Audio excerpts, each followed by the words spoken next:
ভয় এটাই যে তোমার মিথ্যেটা যেন ধরা না পড়ে যায়। দিনের পর দিন আমি সবকিছু মেনে নিয়ে তোমার সাথে এক বিছানায় থাকছি, যেখানে তুমি একটা অন্য কোনো মেয়েকে নিয়ে।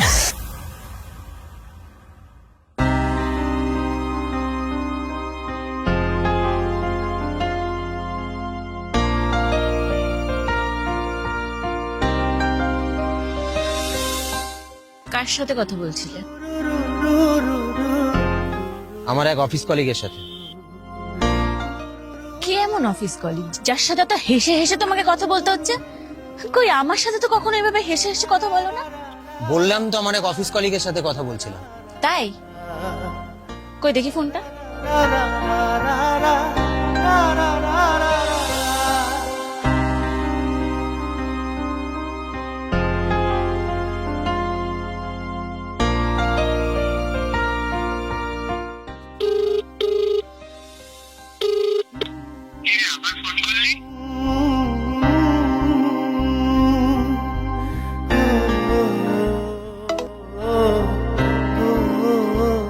এই নাও। হয়েছে সন্দেহ দূর, এবার সন্দেহ করাটা বন্ধ করো প্লিজ।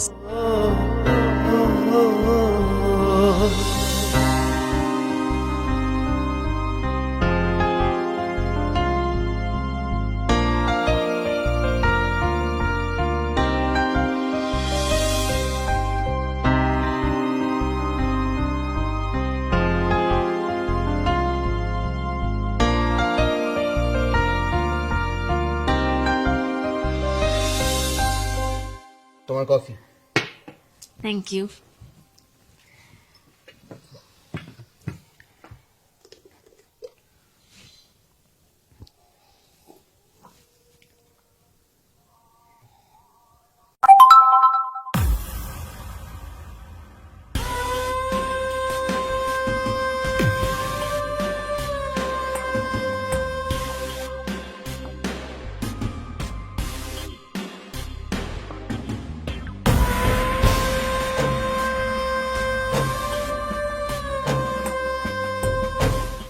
কোম্পানির মেসেজ। পূজা, আমাকে সন্দেহ করতে করতে তোমার মাথাটাই খারাপ হয়ে গেছে।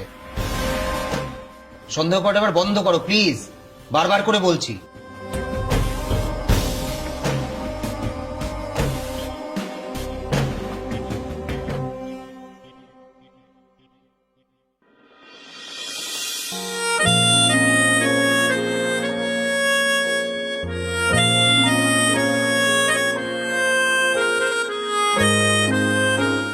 এত সেজে গুজে কোথায় যাচ্ছ? তোমাকে বলেছিলাম না যে একটা পার্টি আছে, সেই পার্টিতে যাচ্ছি। ওই 5-6 জন বন্ধু বান্ধব আসবে, দারুণ মজা হবে আজ। কোন বন্ধু? কলেজের বন্ধু বান্ধব, প্রায় 5-6 বছর পর আমরা দেখা করছি। কি নাম? সমীর, প্রকাশ আর জিতু। জিতু তো তোমার পুরনো অফিসের কলিগ, ও তো তোমার কলেজ ফ্রেন্ড নয়? আরে হ্যাঁ, কলেজের ফ্রেন্ড নয়, ও কমন ফ্রেন্ড, তাই আসছে। ও তাই? আর কে কে আসছে? তুমি তো 3 জনের নাম বললে, আসবে তো বললে 5-6 জন। বাকি 3 জন কারা? কি হচ্ছে কি পূজা? এখানে কি কোনো ইন্সপেকশন চলছে নাকি? প্রশ্নের পর প্রশ্ন করছো। বাকি 3 জনের নাম বলো। শ্রুতি, নন্দিনী আর পার্নো। আচ্ছা, মেয়েও আসছে? কই সেটা তো আগে বলনি। হ্যাঁ, দাঁড়াও দাঁড়াও দাঁড়াও দাঁড়াও, কি নাম বললে? পার্নো। এই পার্নো তোমার কলেজের গার্লফ্রেন্ড না? যা গার্লফ্রেন্ড নয়, গার্লফ্রেন্ড ছিল, অতীত, পাস্ট। এখন আমি তোমার হাজবেন্ড, তুমি আমার বউ। কেন এরকম বিহেভ করছো? তুমি তোমার এক্স গার্লফ্রেন্ডের সাথে পার্টি করতে যাচ্ছ, আর তুমি কি চাইছো আমি তোমার সাথে নর্মাল বিহেভ করি? এই তুমি না সবসময় আমার মুডটাকে স্পয়েল করে দাও। আমি যখনই ভালো মুডে কোথাও যাওয়ার চেষ্টা করি, তুমি সাথে সাথে সেই মুডটাকে স্পয়েল করে দাও। আর ঠিক এই কারণেই আমি সমস্ত কথা তোমাকে পরিষ্কার করে বলি না, কারণ আমার ভয় করে যে তোমাকে বলার সাথে সাথে তুমি সেটা নিয়ে ঝগড়া শুরু করবে। ভয় সেটা নয়, ভয় এটাই যে তোমার মিথ্যেটা যেন ধরা না পড়ে যায়। কি মিথ্যে? এটাই যে তুমি আমার পিছনে কি কি করে বেড়াও। Common Puja, please. ছাড়ো না, বাদ দাও না। যেটা হয়ে গেছে সেটা হয়ে গেছে। সেই ঘটনার পর 1.5 বছর কেটে গেছে। আমি অনেকবার ক্ষমা চেয়েছি তোমার কাছে। কেন সেই একই ঘটনা বারবার তুলে নিয়ে এসে ঘাটাও? এই ঘাটানোর কি মানে? ভুলে যাও না প্লিজ, মুভ অন করো। আচ্ছা, মুভ অন করবো? মুভ অন করা কি এতই সহজ? প্রতিদিন রাতে আমি দুঃস্বপ্ন দেখে আমার বর আমাকে ধোকা দিচ্ছে। তুমি ফোনে কথা বললে আমার মনে হয় তুমি অন্য কোনো মেয়ের সাথে ফোনে কথা বলছো। তুমি কোথাও ঘুরতে বেরোলে মনে হয় তুমি কোনো মেয়ের সাথে ঘুরে বেড়াচ্ছ। নিজেকে আমার জায়গায় বসিয়ে দেখো। আমি যদি তোমার বাড়িতে না থাকার সুযোগ নিয়ে আমাদেরই বিছানায় অন্য কোনো ছেলেকে নিয়ে শুয়ে পড়ি, তাহলে তোমার কেমন লাগবে? তুমি মেনে নিতে পারবে তো? তুমি মুভ অন করতে পারবে তো? পূজা, বাজে কথা বলবে না। আমি জানি তুমি এগুলো কোনোদিন করবে না। যদি করতাম তুমি মেনে নিতে, মুভ অন করতে? পূজা, কেন কথা বাড়াচ্ছ? ছাড়ো না, বাদ দাও প্লিজ।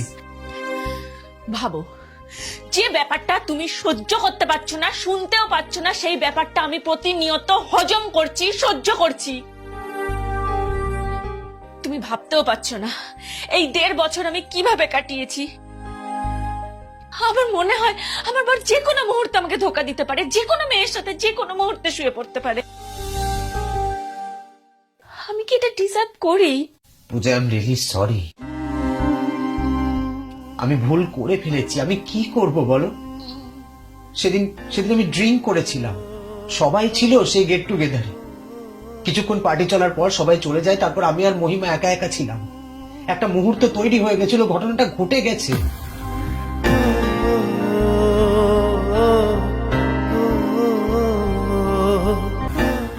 এটা সম্পূর্ণ তো নেশার ঘুরে ঘটেছে। আমরা কেউ আগে থেকে প্ল্যান করিনি। তোমায় বারবার বলেছি প্লিজ ভুলে যাও না। তোমাকে হাত জোর করে বলেছি, ক্ষমা করে দাও প্লিজ। আচ্ছা স্বর্ণ, আমি যদি এরকম করতাম তুমি পারতে ভুলে যেতে? তুমি তো ক্ষমাও করতে না। আমি তো তাও চেষ্টা করছি প্রতিনিয়ত তোমাকে ক্ষমা করার। তুমি জানো আমার ছোটবেলাটা কতটা ডিস্টার্ব, কতটা খারাপ। আমি ভেবেছিলাম আমার একটা ভালো বর হবে, আমি সুখে সংসার করব। কিন্তু দেখো আমি কি পেলাম, একটা বেঈমান মিথ্যাবাদী হাজবেন্ড। কি দোষ ছিল আমার? আমার সবকিছু তো শেষ হয়ে গেল। আমি সবসময় ভয়ে ভয়ে থাকি। এই বুঝি তুমি এসে আমাকে বলবে তুমি ডিভোর্স নিতে চাও। আমি সবসময় ভয়ে ভয়ে থাকি। কি করব তখন? আমি তো কোথাও যেতে পারবো না, নিজের বাপের বাড়িও যেতে পারবো না। আমি তো হেল্পলেস। তাই দিনের পর দিন আমি সবকিছু মেনে নিয়ে তোমার সাথেই এক বিছানায় থাকছি, যেখানে তুমি একটা অন্য কোনো মেয়েকে নিয়ে। ছি ছি ছি ছি ছি।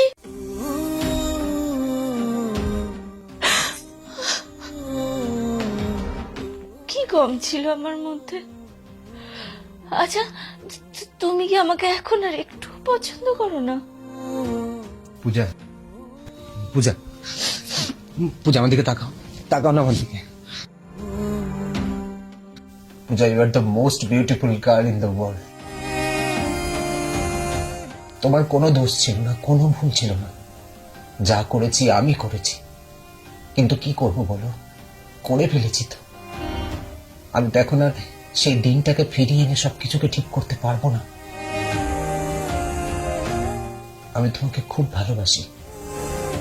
যদি একবার সবকিছু ভুলে আমাকে ক্ষমা করে দাও, একটা সুযোগ দাও, দেখো ধীরে ধীরে সব ঠিক হয়ে যাবে। প্লিজ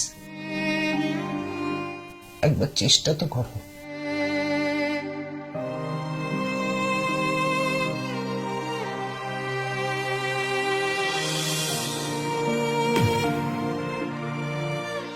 জীবনের একটা ছোট্ট ভুল, একটা ছোট্ট মুহূর্ত আপনার জীবন, সাজানো গোছানো সংসার, সমস্ত কিছু তছনছ করে দিতে পারে।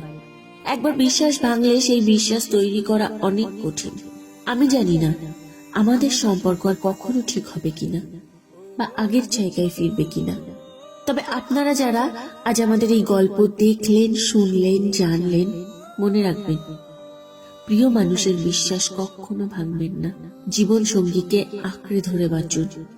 ভুলে যাবেন না, আপনার কাছে নিজে মজা করার জন্য অনেক সুযোগ থাকলেও আপনার জীবন সঙ্গীর কাছে আপনি গোটা পৃথিবী।